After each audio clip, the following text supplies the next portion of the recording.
ईशा के उल्टे फेरे। किया सूरज से रिश्ता तोड़ने का फैसला।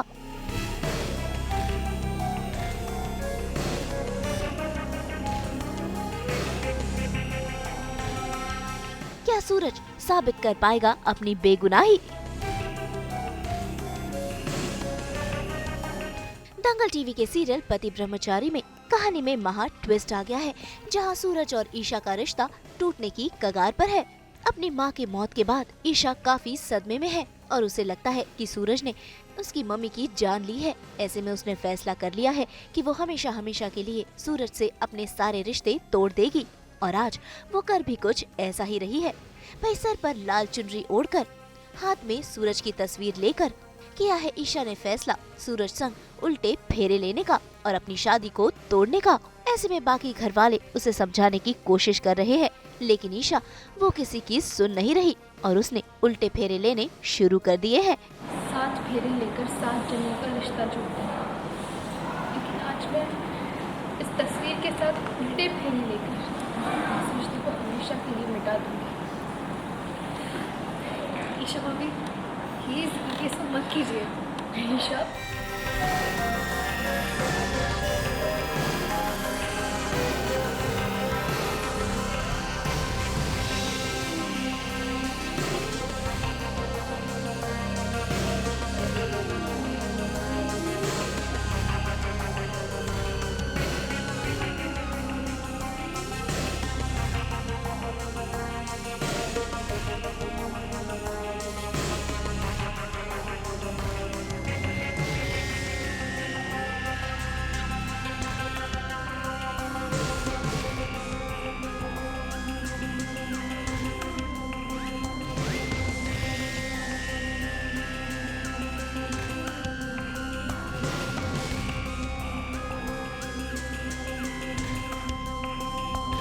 लेकिन इससे पहले कि ये उल्टे फेरे पूरे होते, ईशा की चुनरी में आग लगने वाली होती है कि कुछ घर वाले आकर उसे बचा लेते हैं।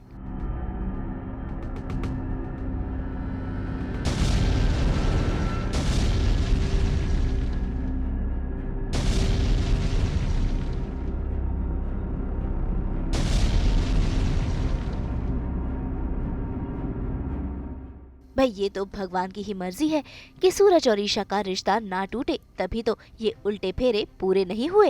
लेकिन सूरज के लिए ईशा की ये नफरत देखकर कोई अगर खुश हो रहा है तो वो है गुलाब सिंह।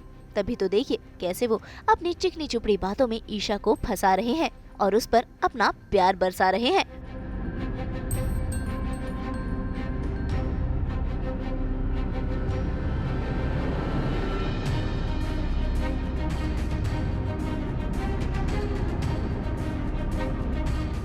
वहीं दूसरी तरफ सूरज, उसे मिली है 48 घंटों की मोहलत खुद की बेगुनाही साबित करने की। ऐसे में उसके दोस्त आदित्य ने उसकी मदद की है, उसे जेल से बाहर निकलवा कर। ऐसे में सूरज पहुंच गए हैं अपनी बेगुनाही का सबूत ढूंढने के लिए और देखिए उस जगह पर पहुंचे हैं ताकि उन्हें कोई सुराग मिल सके, जिससे ये साबित हो सके कि ईशा की मम्मी पर गोली उन्होंने चलाई ही नहीं थी।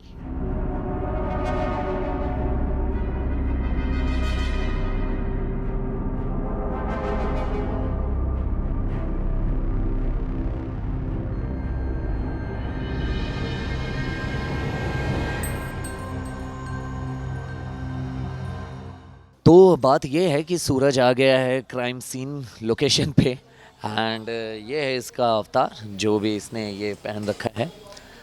क्योंकि इसे लोग समझ ना पाए कि ये वाकई सूरज है, तो ये अवतार आदित्य ने ही इसे सौंपा है।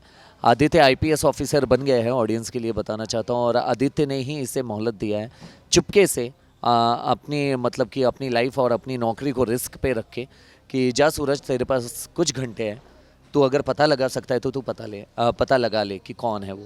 एंड सूरज ने भी मोहलत मांग के वहाँ से निकल चुका है सूरज पूरी तरह से। अब यहाँ पे आ गया, अब ये फाइंड आउट कर रहा है कि एक्चुअली मतलब कि कौन था जिसने गोली चलाई थी।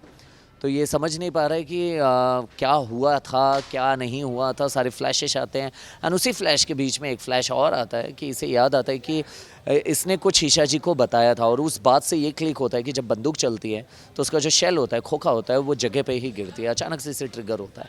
एंड ये सोचने लगता है कि जिस किसी ने ईशा जी की माँ को गोली मारा है वो बिल्कुल मेरे पीछे ही रहा होगा, तभी जाके एग्जैक्टली गोली जो है ईशा जी की माँ को लगा है मेरे ही डायरेक्शन की तरफ से। तो ये बोलता है कि ज़रूर उसका जो खोखा है वो आसपास में ही होनी चाहिए, और वो फाइंड आउट करने निकल पड़ा है। So this is all. So वो कहते हैं ना, पुरानी दोस्ती है, कहीं ना कहीं जो गुस्सा जेलस आदित्य के साथ थी वो सारी चीज़ें साइड में रख के आदित्य बोलता है तुझ में बहुत सारी अच्छाइयाँ भी है, और तूने मेरी हेल्प की थी एक समय जब मैं एग्ज़ाम देने के लिए लेट हो रहा था, तूने ही मुझे ड्रॉप किया था। सो कहीं ना कहीं Karma, we can say Karma back हुआ, सूरज को मोहलत मिली और सूरज फाइंड आउट कर रहा है कि वाकई सच्चाई क्या है। तो देखते हैं अब सूरज पहुंचता है या नहीं। लेकिन हाँ, इतना ज़रूर बोलना चाहता हूँ, कहानी बहुत ही मेजर टर्न एंड ट्विस्ट में है यहाँ पे। अब ये बात है कि गुलाब जी जो हैं उनका पूरा सच्चाई चिट्ठा पिट्ठा बाहर आ जाएगा या नहीं आएगा। तो भाई अब देखना होगा कि सूरज अपनी बेगुनाही को कैसे साबित करेंगे और कैसे बचा पाएंगे ईशा से अपने रिश्ते को, क्योंकि उलझने तो बहुत सारी है। मुंबई से कैमरामैन अजय उग्रेजा के साथ ब्यूरो रिपोर्ट। इन खूबसूरत तितलियों की तरह हम लेकर आते हैं आपकी ज़िंदगी में 24/7 एंटरटेनमेंट के रंग। तो अगर आपको ये वीडियो पसंद आया है, इसे लाइक करें, कमेंट देके अपनी राय ज़रूर दें। ऐसे ही एक्सक्लूसिव कंटेंट के लिए हमारे चैनल को सब्सक्राइब ज़रूर करें। अगर आप यही वीडियो फेसबुक पर देख रहे हैं तो हमारे फेसबुक पेज को भी फॉलो करें। जल्दी से अपने व्हाट्सएप पर जाकर वहाँ भी हमारे चैनल को फॉलो कीजिए ताकि आप ना मिस करें एंटरटेनमेंट का कोई भी अपडेट।